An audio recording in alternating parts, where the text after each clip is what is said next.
The Crayon Man, the true story of the invention of Crayola crayons by Natascha Biebow, illustrated by Steven Salerno. The Crayon Man. Once there was a man who saw color everywhere. He noticed the yellow-orange petals of the black-eyed Susans in his garden. He marveled at the rich scarlet-red tones of the cardinal's feathers. He admired the deep blue greens of the waves in the sea. Color made him really, really happy. But all day long, at work, all he saw was black. Black dust, black tar, black smoke, black ink, black dye, black shoe polish. His company sold carbon black, a new kind of pigment, or colored substance, made from the soot of burning oil and natural gas. People used it in printing inks, electric street lamps, and stove and shoe polish. It also made rubber car tires last much longer. His name was Edwin Binney, and he was an inventor. He worked with his cousin, C. Harold Smith. Together they were Binney and Smith. Harold was a great salesman. He loved to travel the world. Edwin was curious. He had a knack for listening and making what people needed. Edwin invented a new kind of inexpensive slate pencil that wrote very smoothly. It was gray. Children loved it. He invented a kind of chalk that wasn't dusty and didn't crumble. It was white. Teachers loved it. He invented a wax crayon that would write on wood and paper packaging. It was really, really black. People loved it. Paper was expensive in the 1800s, so children wrote with slate pencils or chalk on slates, which are small handheld blackboards. So when everyone, including Edwin's wife Alice, told him that children needed better, cheaper crayons, he listened. They said, "The crayons we have are big, dull, and clumsy. The lumps of colored clay only make fat, clunky lines. And the artists' crayons from Europe are far too expensive. They crumble and break easily. Some are even poisonous." Alice used to be a school teacher, so she knew what children needed. She encouraged Edwin to invent the crayons. Edwin thought about his company's inventions. When you drew a picture with their gray slate pencil, it rubbed off at the drop of a hat. When you drew a picture with their white chalk, it smudged everywhere. If you drew a picture with Edwin's new, really black crayon, it was, well, really black. None of these inventions was any good for drawing in color. So Edwin listened, and Edwin invented. In a small stone mill in Pennsylvania, in a top-secret lab, Edwin's team experimented. How could they make better, stronger crayons? Melted paraffin wax? Perhaps. The first colored crayons invented in Europe were made from a mixture of charcoal and oil, so they broke easily. To make stronger crayons, Edwin tried using wax instead.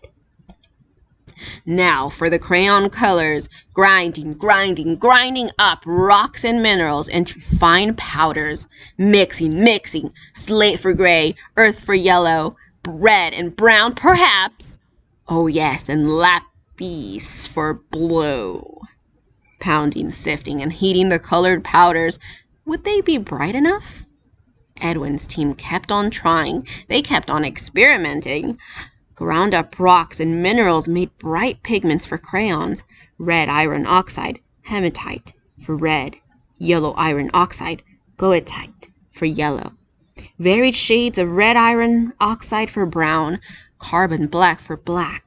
Zinc oxide for white. And important, ultramarine, made from lapis lazuli for blue. they came home covered in color.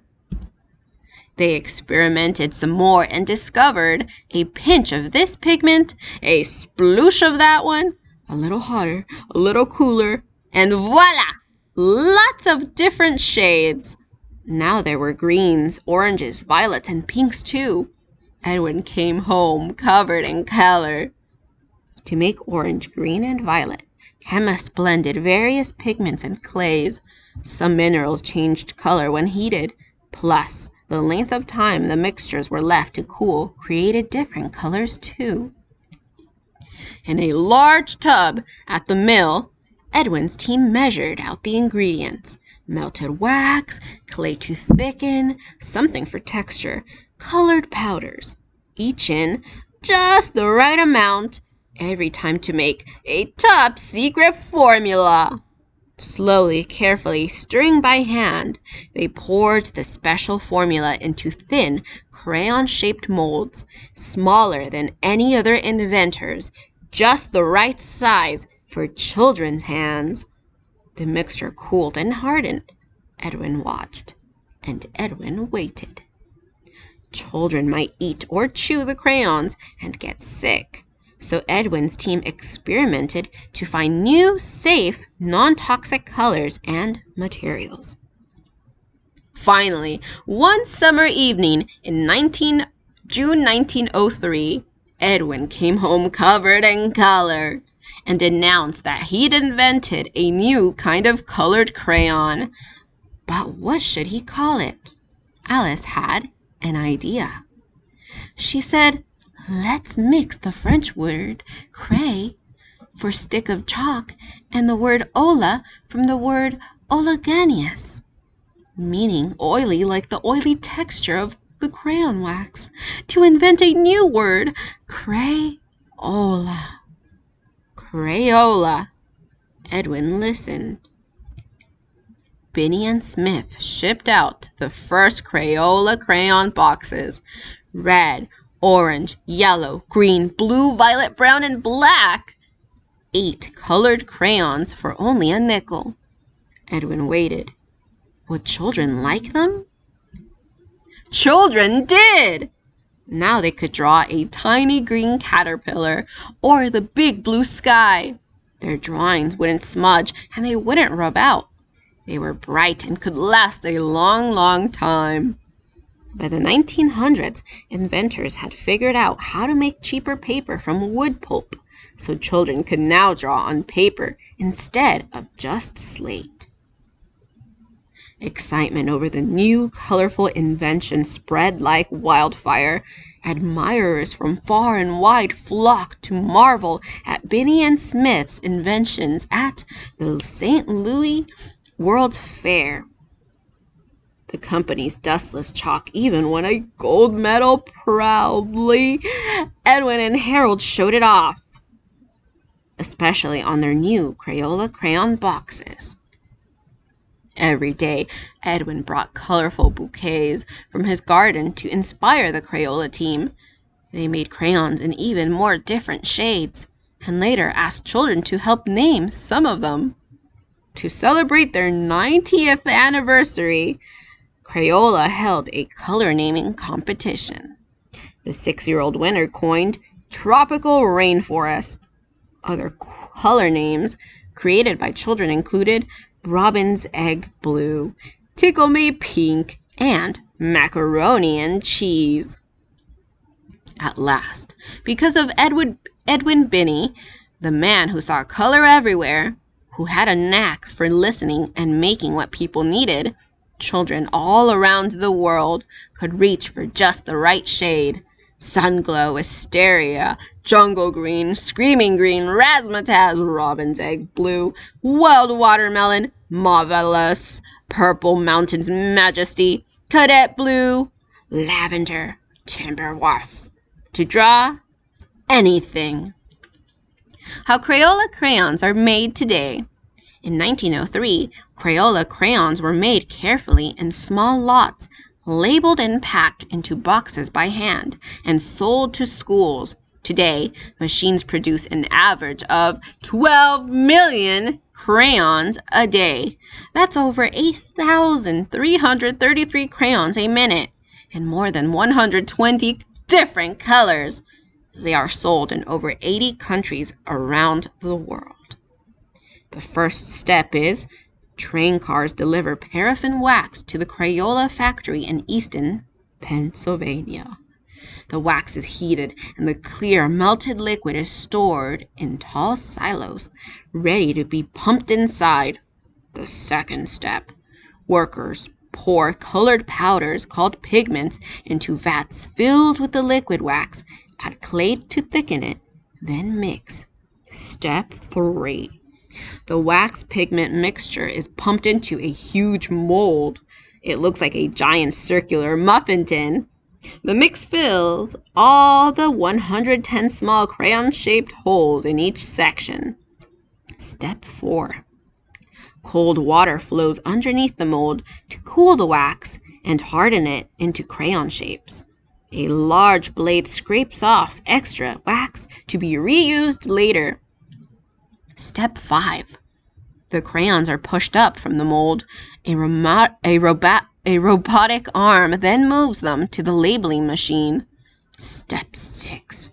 Pre-printed sticky labels on a huge drum are wrapped around each crayon 2.5 times. Step 7. Workers check the finished crayons and store them in large cardboard cartons, one for each color. Step 8. To make up the Crayola crayon boxes, workers place the crayons in the right order in the collating machine. A chute drops one of each color needed onto a conveyor belt. Step 9. A robotic arm opens the flat-packed green and yellow Crayola boxes and sends them out onto the conveyor belt. Another arm pushes the collated crayons into each box and closes it. Step 10. The boxes move down the conveyor belt to be packed into larger cartons. Crayola ships the finished crayons to the store, and they are sold to you. A man who loved color, Edwin Binney.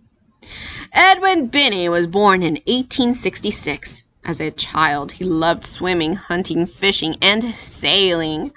When he grew up and had to work in an office in the city, Edwin decided to build a house on a small farmland by the sea in Old Greenwich, Connecticut. He planted a colorful vegetable and flower garden. Most mornings, he walked to the station with his daughters, listening for bird song. He wanted them to share this love for color and nature too. My great-grandfather Edwin Binney was a gentle, kind, and generous man.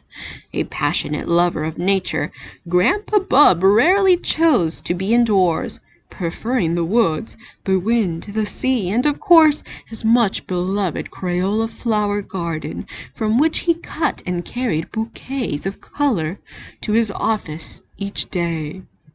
Sally Putman Chapman, Edwin's great-granddaughter. Funny and big-hearted, Edwin kept on listening and creating all his life. But of all of his inventions, he loved the Crayola crayons most of all. His partner, C. Harold Smith, was the outgoing salesman, while Edwin worked at the factory with chemists and designers to create their products. The successful Crayola crayon business meant that Edwin and Harold could give back to the community. Edwin created a big park with flowers, trees, and a pond, and playing fields in Old Greenwich. And when times were tough during the Great Depression, Crayola factory workers kept their jobs and local farmers got work labeling and packing crayons. After Edwin died in 1934, Crayola continued his mission to create innovative products that bring the wonder of color to people of all ages. The end.